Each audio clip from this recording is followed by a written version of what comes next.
Hello student, I am Dr. C. Khan and today I am going to discuss a new topic, new chapter, that is the cost, which is very important chapter for class 12 student for board examination.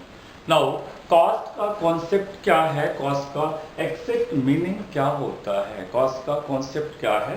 If anybody tells before you कि cost of this product is that much, तो आपके mind में क्या concept आना चाहिए. कोई भी producer, कोई भी फर्म जब गुड्स या सर्विसेज का प्रोडक्शन करते हैं तो बहुत सारे इनपुट्स, बहुत सारे रॉ मटेरियल्स उन्हें आउटसाइड से अरेंज करना पड़ता है या परचेज करना पड़ता है. बहुत सारे जो फैक्टर्स ऑफ प्रोडक्शंस या बहुत सारे इनपुट्स जब बाहर से फर्म्स लेती है तो फ्री का इनपुट कोई भी नहीं देता है. जो इनपुट्स के ओनर हैं, द ओनर ऑफ इनपुट्स जो हैं, उन्हें कुछ ना कुछ कंपनसेशन, उसके बदले में रिवार्ड चाहिए, उसके बदले में कुछ ना कुछ अमाउंट देना पड़ेगा. कौन देगा? ये फर्म्स देंगे जिन्होंने हायर किया या परचेज किया inputs from outside.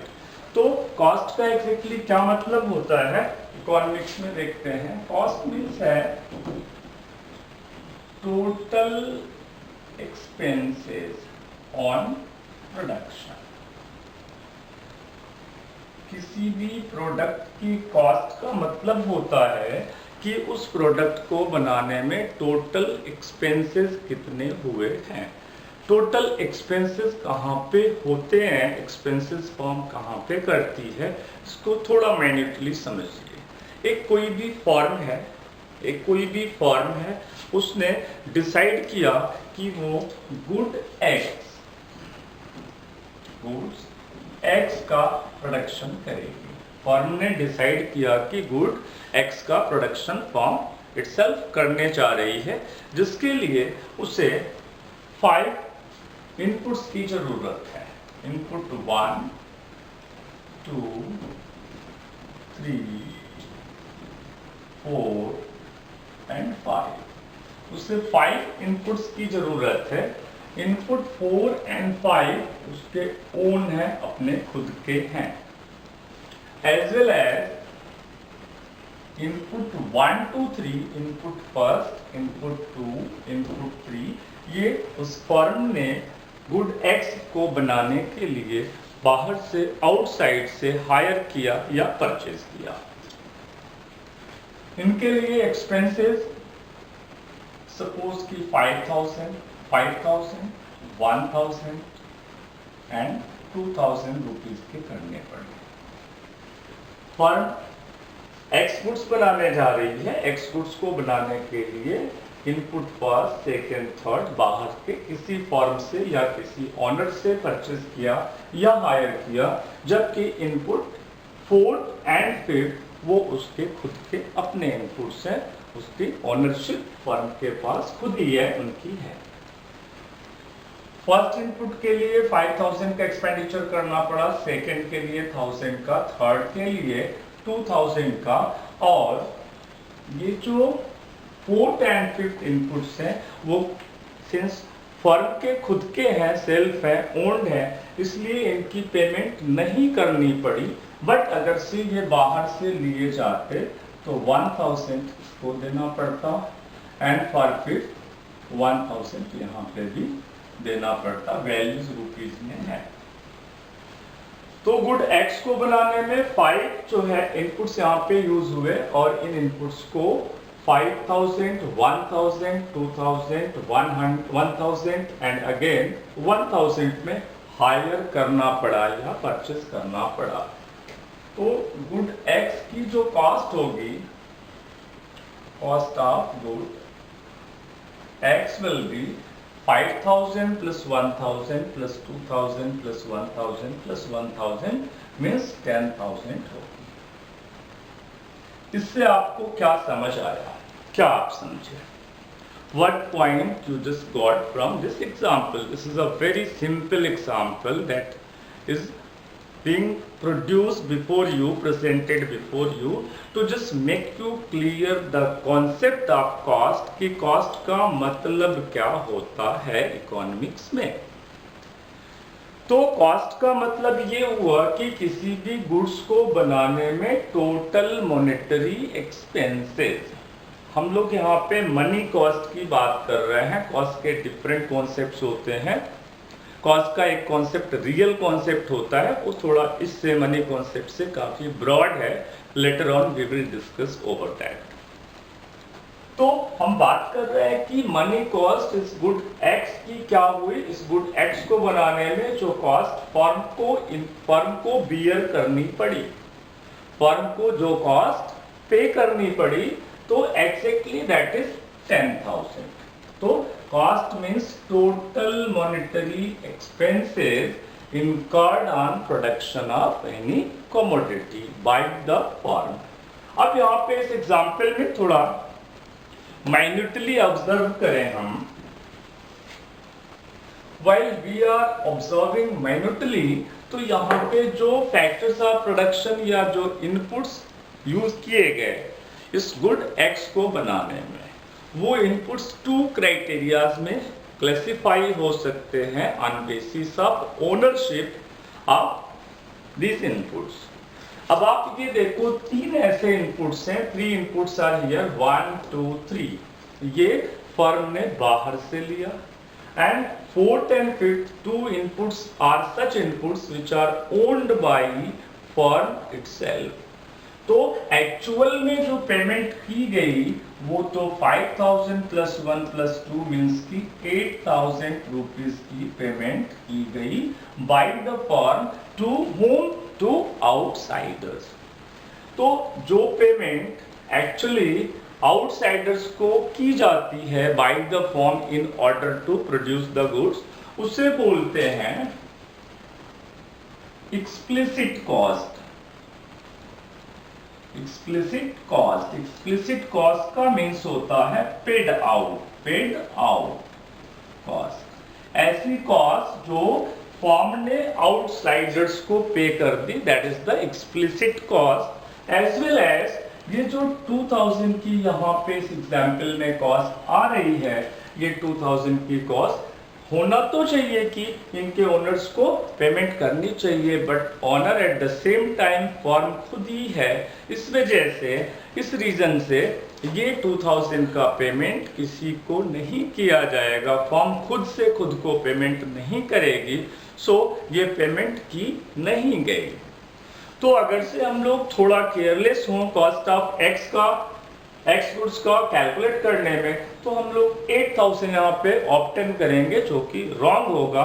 Exactly cost of x good will be 10,000, but ये जो 2000 है जो जनरली प्रैक्टिस में, नॉर्मल एप्लीकेशन में छूट जाता है, एक्सक्लूड हो जाता है, हम उसे छोड़ देते हैं, उस पर केयर नहीं करते हैं, वो कॉस्ट होती है implicit। This is implicit cost, means not paid out cost। ऐसी कॉस्ट जिसकी पेमेंट फर्म ने किसी आउटसाइडर को नहीं किया, ऐसी कॉस्ट इम्प्लिसिट कॉस्ट होती है। और ऐसे एक्सपेंसेस, ऐसे कॉस्ट जिनको फर्म आउटसाइडर्स को पे कर रही है, उसे बोलते हैं एक्सप्लिसिट कॉस्ट या पेड आउट कॉस्ट। तो अगर से हम टोटल कॉस्ट किसी भी प्रोडक्ट का निकालना चाहें, तो total cost equal to explicit cost plus implicit cost. तो एक्सप्लिसिट और इम्प्लिसिट कॉस्ट को ऐड करेंगे तो total cost of a product होगी। अब आइए, ये फैक्टर्स ऑफ प्रोडक्शन या फैक्टर इनपुट्स किनके थे, ओनरशिप किसकी थी, उसके बेसिस पे हमने कह लिया भाई कि ये तो एक्सप्लिसिट कॉस्ट और स्टूडेंट्स दूसरा इम्प्लिसिट कॉस्ट। बात समझ में आ रही है? Is it clear to you all? Now अब बात करो कि क्या कोई ऐसे भी फैक्टर्स होते हैं जो प्रोडक्शन लेवल के साथ चेंज होते हैं? क्या कुछ ऐसे भी फैक्टर्स ऑफ प्रोडक्शन होते हैं जो प्रोडक्शन लेवल के साथ चेंज नहीं होते हैं? आप एग्जाम्पल ले लो। आपको गुड्स बनाने हैं, आपको प्रोडक्शन करना है प्लास्टिक की बॉल्स। आपने एक मशीन खरीद लिया, परचेज कर लिया, एक फैक्ट्री का सेटअप डाल लिया। अब आपको 100 बॉल्स बनाना है। प्लास्टिक का रॉ मटेरियल 100 बॉल्स को बनाने के लिए आप अकॉर्डिंगली अरेंज करोगे। बिजली या इलेक्ट्रिसिटी आप उतने टाइम तक यूज करोगे जितने टाइम तक मशीन रन करेगी 100 बॉल्स को बनाने के लिए। बट मशीन जो है, क्या उसका हाफ पार्ट आप यूज करोगे, 1/4 पार्ट यूज करोगे, या एक कंप्लीट मशीन होगी? मींस इलेक्ट्रिसिटी का कंजप्शन, रॉ प्लास्टिक, ये तो डिपेंड करता है कि कम या ज्यादा यूज होगा एज पर requirement of the total output what you are going to produce. लेकिन मशीन, बिल्डिंग, उनका एक मिनिमम अमाउंट है, वो आपको इंक्लूड करना पड़ेगा अपने फॉर्म के साथ में प्रोडक्शन प्रोसेस करते time. Whether you are producing 1 unit, 1000 unit, या आप कुछ भी नहीं बना रहे हो तो भी आपके प्रोडक्शन सेटअप के साथ ये फैक्टर्स आपको ऐड करके रखना पड़ेगा। मतलब क्या है कि जीरो प्रोडक्शन आप करते हो या कोई भी लेवल ऑफ प्रोडक्शन करते हो, हर एक लेवल पे शॉर्ट टर्म में बात कर रहा हूं, जहां पे स्केल ऑफ प्रोडक्शन चेंज नहीं हो रहा है। तो शॉर्ट टर्म में, और पूरा हमारा एक्सप्लेनेशन शॉर्ट टर्म बेस्ड है, that's why it's very understood issue, उसको डिस्कस करने की अभी जरूरत नहीं है। तो हमारे कुछ ऐसे फैक्टर्स हैं जो प्रोडक्शन लेवल से अनअफेक्टेड हैं, अफेक्टेड नहीं होते हैं। ऐसे फैक्टर को फिक्स्ड फैक्टर। कुछ ऐसे फैक्टर्स हैं, फैक्टर इनपुट्स हैं, जो वेरी करेंगे, किसके साथ में, लेवल ऑफ आउटपुट के। और यही नहीं, अगर से आपका लेवल ऑफ आउटपुट 0 है, आप कुछ नहीं बना रहे हो, तो ये फैक्टर कुछ भी रिक्वायर्ड नहीं है, मींस इन फैक्टर्स की रिक्वायरमेंट 0 होगी। तो हमारे पास इस तरह के बेसिस पे बात करें तो जो फैक्टर इनपुट्स है वो 2 कैटेगरीज के आ गए। जो हमें फैक्टर ऑफ प्रोडक्शन हैं, जो हमें इनपुट्स यूज करने हैं, कहाँ पे, किसी भी गुड्स के प्रोडक्शन में। किसी भी गुड्स के प्रोडक्शन में जो फैक्टर्स हमें यूज करने हैं, वो फैक्टर्स अगर से उनकी variability on basis of production बात करें तो 2 काइंड्स के। कुछ फैक्टर्स ऐसे होंगे जो होंगे फिक्स्ड फैक्टर्स, जैसे लैंड, जैसे बिल्डिंग, जैसे मशीन्स, एक्सेट्रा। कुछ ऐसे फैक्टर्स होंगे जो वेरिएबल फैक्टर्स होंगे, variable, these are variable factors, जैसे रॉ मटेरियल,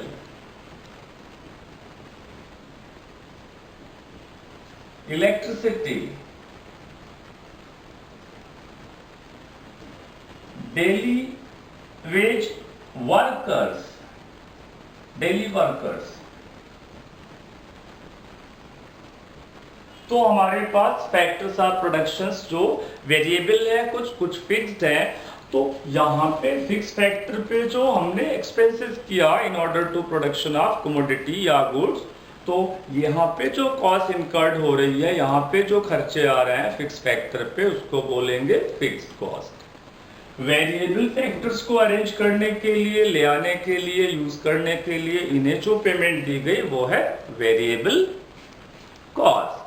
तो हम लोग अगर से बात करें तो कॉस्ट हमारा डिस्टिंग्विश होगा, कैटेगराइज होगा 2 पार्ट्स में। जो हमारी टोटल कॉस्ट होती है, दैट में बी इधर वेरिएबल कॉस्ट या फिक्स्ड कॉस्ट। फिक्स्ड कॉस्ट क्या है भाई, फिक्स फैक्टर पे होने वाले एक्सपेंडिचर्स। वेरिएबल कॉस्ट क्या है भाई, वेरिएबल फैक्टर्स पे होने वाले एक्सपेंसेस वेरिएबल कॉस्ट होते हैं, and while we just make some total of fixed as well as variable cost, तो हमें मिलता है टोटल कॉस्ट। क्या मिलेगा? Total cost. तो कॉस्ट का means total expenditure incurred on production of commodity, that is the money cost या monetary cost. Money cost may be of two kind, explicit as well as implicit on basis of ownership of inputs.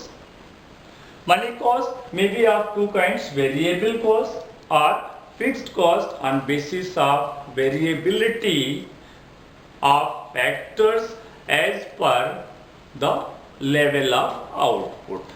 Now इसी segment में next points पे आते हैं।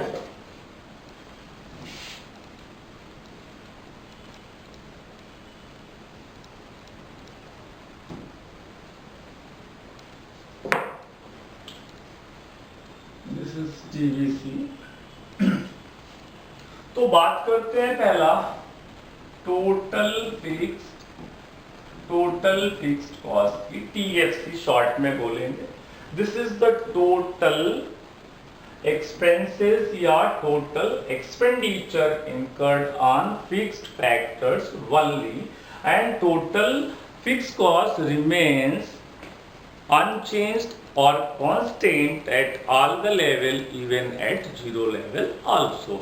And TFC का जो curve बनाते हैं, डायग्राम बनाते हैं, वो इस तरह का होगा, TFC curve. This is output on x-axis, output x-axis पे शो किया, और यहाँ पे कॉस्ट शो कर रहे हैं। तो हमने ये देखा कि लेवल ऑफ आउटपुट 0 है, फिर भी TFC the same. Level of output 1 है, TFC is the same. Level of output 2 है, TFC is the same. Level of output 3 है, TFC is the same. So TFC curve is parallel to x-axis. This is horizontal and parallel to x-axis. कौन सा curve? Total fixed cost curve. Now, total variable cost TVC. Total variable cost TVC बात कर रहे हैं। Variable factors पे होने वाले expenditures को टीवीसी बोलते हैं, वी कॉल इट टीवीसी। और total variable cost zero level of output पे जीरो, एज वेल एज जैसे जैसे लेवल ऑफ आउटपुट बढ़ता जाएगा टीवीसी भी इंक्रीज होती जाती है। Now let's see an example here कि टीवीसी और टीसी और टीएफसी कैसे हम कैलकुलेट करते हैं, इनके कर्व कैसे होते हैं, इनकी राइजिंग टेंडेंसी क्या होती है, इन बातों पे फोकस करते हैं। एक सिंपल सा एग्जांपल लेते हैं, एक टेबल बनाते हैं, level of output, okay, total fixed cost, total variable cost and lastly total cost. Total cost means what? Total variable plus total fixed cost. Output का लेवल लेते हैं 0, 1, 2, 3, 4, 5 एज वेल 6। यह आउटपुट का हमारा लेवल है, level of output. Total fix cost suppose कर लिया कि हर एक लेवल पे 60 है, वेदर जीरो लेवल हो या कोई भी लेवल हो, 60 60 60 मीन्स व्हाट? हम लोगों को टीएफसी का फीचर दिखा कि constant at all level. Total variable cost now we are taking, suppose कि जीरो आउटपुट पे वेरिएबल कॉस्ट की नीड नहीं होगी, इसलिए वो जीरो है। Next one 100, next one 180, next one 240, next one 340, next one 500 and lastly 780. Total variable cost 100, 0, 100, 180, 140, 180, 240, 340, 500 and 780 we are having. Okay, now अब थोड़ा ऑब्जर्व करें हम यहाँ पे कि टोटल वेरिएबल कॉस्ट जैसे जैसे आउटपुट का लेवल बढ़ रहा है जी, जैसे जैसे आउटपुट का लेवल बढ़ रहा है total variable cost is also increasing, but there is different trend of increment of total variable cost. What's the trend here? क्या कोई माइन्यूटली उसको स्टडी करें, देखें तो क्या कोई डिफरेंस आ रहा है कि इंक्रीमेंट के रेट्स क्या है? आप देखो 0 100 कितना ग्रोथ हुआ, 100 180 80 180 240 60 240 340 100 340 500 160 500 780 280. What we are getting here? We are getting a very particular pattern of increment in variable cost, and that is here कि up to this level, up to third level, TVC is increasing by diminishing rate. Afterward, TVC is increasing by increasing rate 100 160 280. ये increments के rate दिख रहे हैं यहाँ पे 100 80 60 ये increment के रेट्स हैं. तो ये रेट्स क्या है? ये तो भाई डिमिनिशिंग है. ये वाले रेट्स क्या है? इंक्रीजिंग है. तो टोटल वेरिएबल कॉस्ट शुरू में डिमिनिशिंग रेट से बढ़ती है. ये डायग्राम में आपको क्लियर होगा, डिमिनिशिंग रेट से बढ़ रही है, देन आफ्टर इंक्रीजिंग रेट से बढ़ने लगती है. तो टीवीसी का कर्व ऐसा दिखेगा जिसको हम एस शेप्ड बोल सकते हैं. राइट नाउ अब टोटल कॉस्ट की बात कर लो. टोटल कॉस्ट फाइंड करने के लिए हम total fixed cost and total variable add करते हैं. This is 60 160 240 300 400 560 and 840. So we are getting here, this is the we are getting here कि हमारा टोटल कॉस्ट जो है वो इंक्रीज कर रहा है जैसे जैसे लेवल ऑफ आउटपुट बढ़ रहे हैं, और इसका इंक्रीमेंट का trend, increasing trend same to same ऐसा ही है जैसा कि वेरिएबल कॉस्ट का इंक्रीजिंग ट्रेंड है. तो अगर से हम टोटल कॉस्ट का डायग्राम बनाएं तो shape of total cost will be same to same as TVC. Difference क्या होगा कि टीवीसी 0 से स्टार्ट होगी और टीसी कभी भी 0 से स्टार्ट नहीं होगा.